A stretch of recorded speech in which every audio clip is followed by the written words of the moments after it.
சமையல் சேனல் இன்றைக்கி நம்ம என்ன பார்க்க போகிறோம் பார்த்தீங்கன்னா, முக்கியமான ஒரு அப்டேட் பார்க்க போகிறோங்க.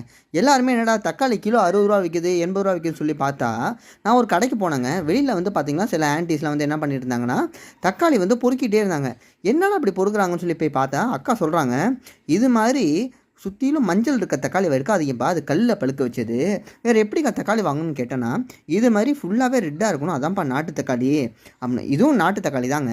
ஆனால் என்ன பண்ணுறாங்க, காயாக இருக்கும்போது பறித்து அதை பதுக்கல் பண்ணி இது மாதிரி வந்து என்ன பண்ணிடுறாங்கன்னா, கல்லில் வச்சு பழுக்கிறாங்க, இல்லை வந்து ஏதாவது கெமிக்கல் வச்சு பழுக்க வைக்கிறாங்கன்னு சொல்லி கன்ஃபார்ம் பண்ணியிருக்காங்களாம். ஆனால் இது வந்து பார்த்திங்கன்னா வைரலாக இருக்கோ இல்லையோ, நம்ம நாட்டு தக்காளி எப்பொழுதுமே ஃபுல்லாக சிகப்பாக தாங்க இருக்கும்.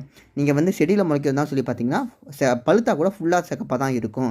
ஆனால் இது மாதிரி தக்காளி வாங்க வேணாங்கிறது சொல்கிறது மக்களுக்கு சொல்கிறேன். நிறைய பேர் வந்து பார்த்திங்கன்னா வெளியில் மொத்தமாக 2 கிலோ 100 ரூபா, 3 கிலோ 100 ரூபான்னு சொல்லி வாங்குறாங்க. அது மாதிரி வாங்கும்போது இது மாதிரி தக்காளினா வாங்காமல் நல்ல தக்காளியாக பொறுக்கி எடுங்க. பாய் பாய், சப்ஸ்கிரைப் பண்ணிவிடுங்க.